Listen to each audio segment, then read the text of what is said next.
Salut, c'est Laetitia et Shannon des éditions Hachette.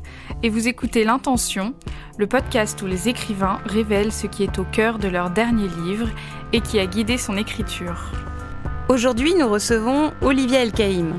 Romancière et journaliste, Olivia nous parle de son 9e roman, Fille de Tunis, édition Stock. Dans ce livre, elle raconte l'histoire vraie, bien plus improbable qu'une fiction, de sa grand-mère Arlette. Qui est Arlette ? Tout sauf une mamie gâteau. Une héroïne ? Un anti-modèle ? Une femme libre ou enchaînée à son destin ? Joyeuse ou tragique ? Fougueuse, fumeuse, fugueuse ? Un peu de tout cela à la fois. Arlette est le personnage central de mon roman, Fille de Tunis. Arlette, c'est ma grand-mère maternelle, une femme sauvage et racinée dont on suit le destin de sa Tunisie natale à Marseille, où elle est exilée après la fin du protectorat en Tunisie. Et c'est ma quête. Arlette, c'est la quête de moi, écrivain, qui part à la recherche de la femme qu'elle a été. En réalité, je pense que tous mes livres sont très personnels, que ce soit Le Tailleur de Relisane ou un livre que j'avais intitulé il y a quelques années « Je suis Jeanne Hébuterne ».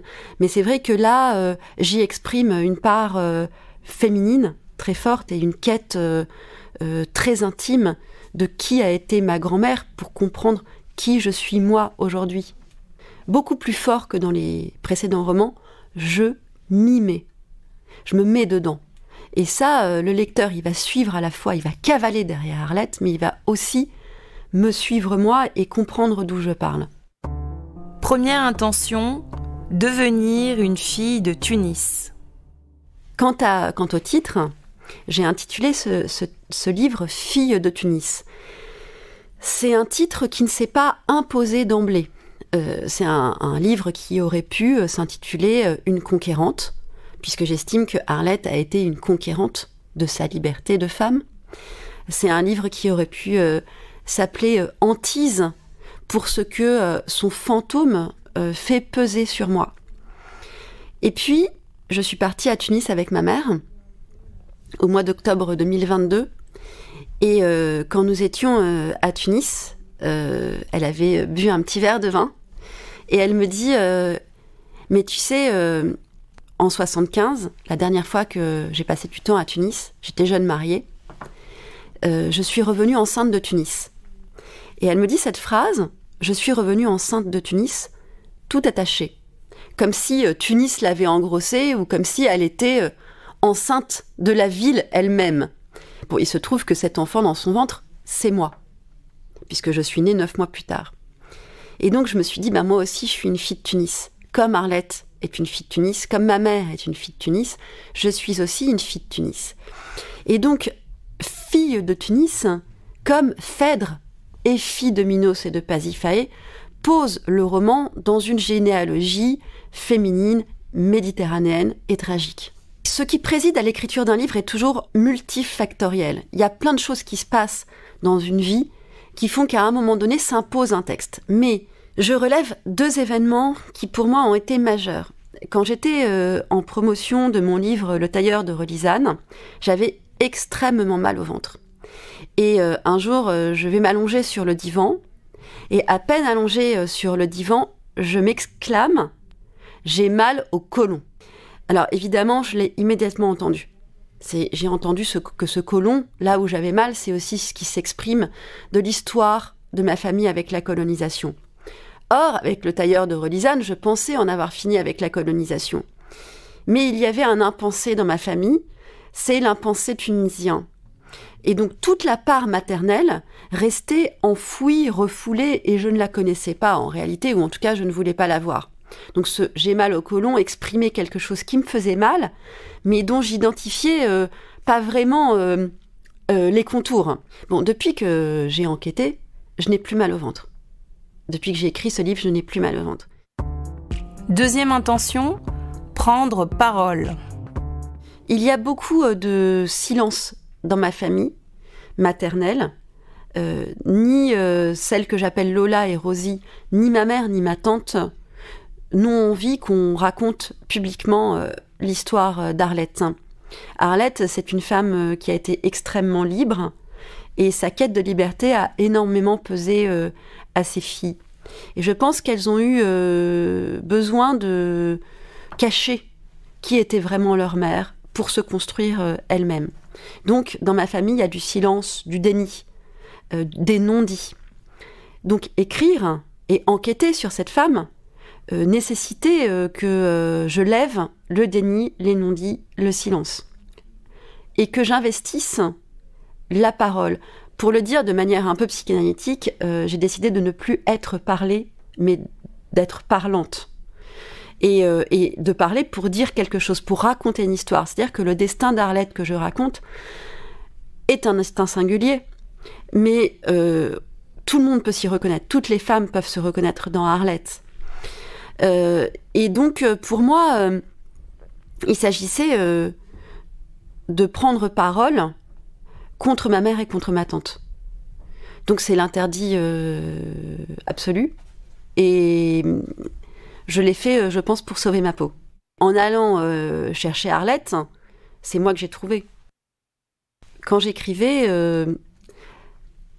j'étais dans un état très particulier. Comme quand j'écris, je suis dans un état un peu de transe. Et je pense que je suis exactement au bon endroit en moi-même, complètement présente à moi-même. Je suis hyper réceptive à tout ce qui m'arrive autour. Et il se trouve que j'écrivais à Belle-Île-en-Mer et j'avais pas prévu que je serais à ce point-là influencée par l'environnement immédiat. Troisième intention, découvrir le secret d'Arlette. Moi, j'ai très bien connu Arlette, en fait. Ça a été ma grand-mère chérie.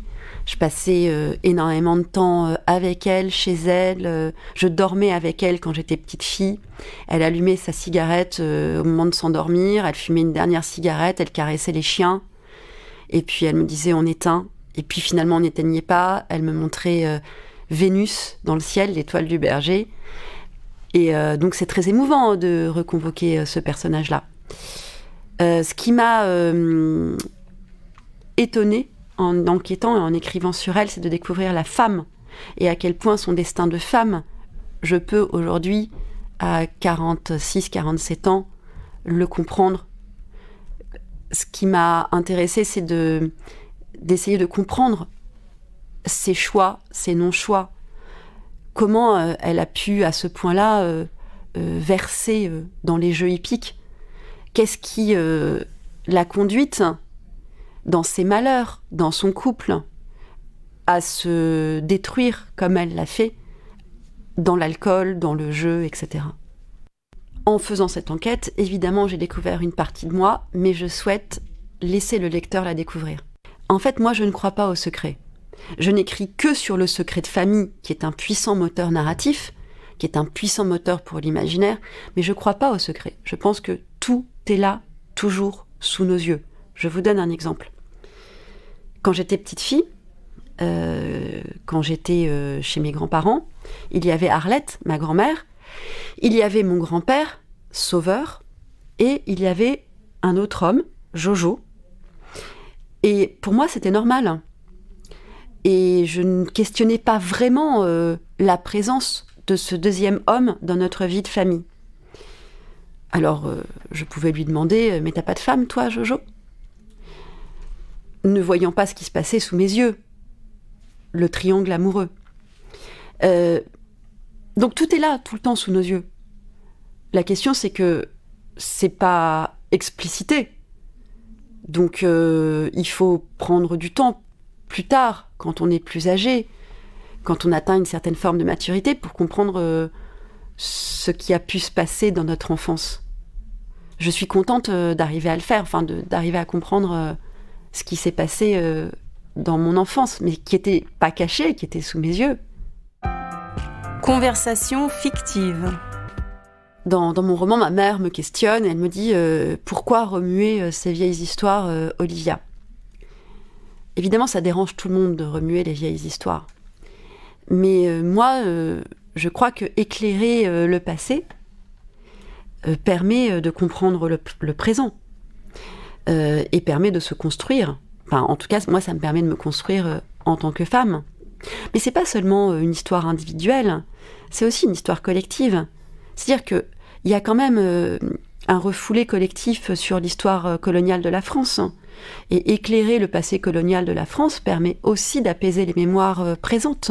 Et par ailleurs, moi je crois que ce qui se transmet dans une famille, et j'en fais l'expérience avec mes garçons, mes fils, c'est pas ce qui se dit. C'est précisément ce qui ne se dit pas.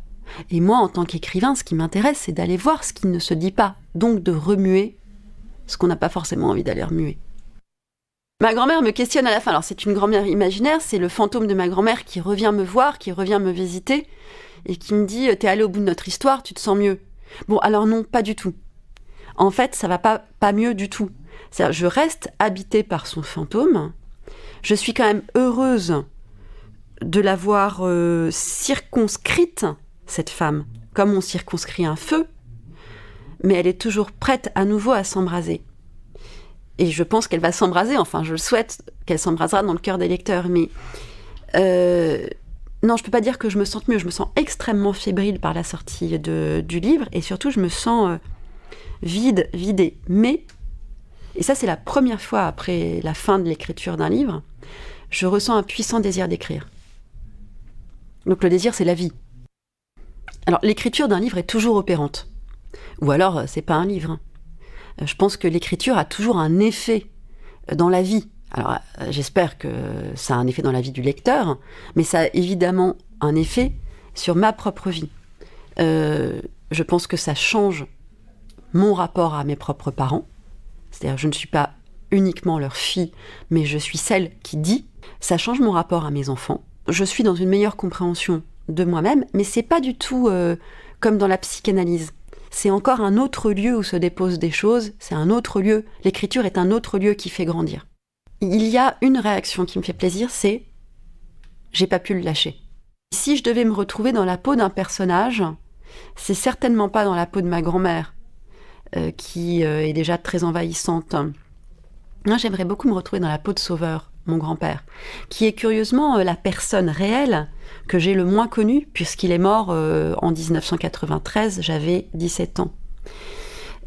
Pourquoi j'aimerais être dans sa peau ?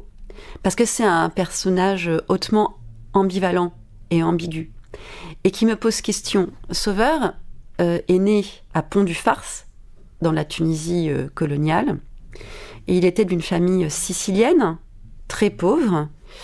Il était catholique, croyant et pratiquant, très superstitieux. Et je me demande comment mon grand-père a pu accepter à un moment donné de vivre avec sa femme qu'il aimait et un autre homme. Comment il a accepté ce ménage à trois ? Ça n'a eu de cesse de m'interroger. Et j'y réponds partiellement dans le roman, évidemment. C'est que j'ai fini par comprendre pourquoi il a accepté cette situation très difficile, mais je ne vais pas le révéler là, au micro. Mais c'est vrai que ça m'intéresserait d'être dans sa peau. Je pense que c'est un personnage qui a énormément souffert. Psst, c'est l'heure des cadeaux. Il y a 2 phrases que j'aimerais offrir aux lecteurs, même si j'ai envie de leur offrir les 380 pages, enfin un peu moins je crois. J'aimerais leur offrir une phrase, la phrase suivante. En vérité, seule l'écriture sauve, l'écriture, cet amarre lancé vers mes ancêtres. En fait, cette phrase résume ma quête et l'idée que par l'écriture, on peut sauver une part de soi-même. Par ailleurs, il y a une autre phrase qui est une citation. Je viens, j'ai appris à vivre, qui est une citation tirée de la chanson de Dalida, Laissez-moi danser. Dalida qui est un motif récurrent du texte et qui exprime la part joyeuse et solaire de mon roman.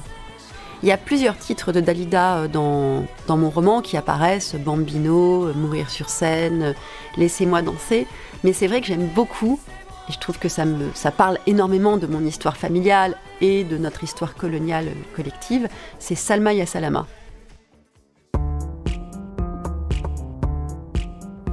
C'était L'Intention, le podcast des éditions Hachette où les écrivains de fiction, de non-fiction, de BD et de jeunesse révèlent l'intention cruciale au cœur de leur dernier livre. Si cet épisode vous a plu, faites-le savoir en nous envoyant des cœurs, des commentaires sympas et des étoiles. Et on vous retrouve bientôt pour un prochain épisode.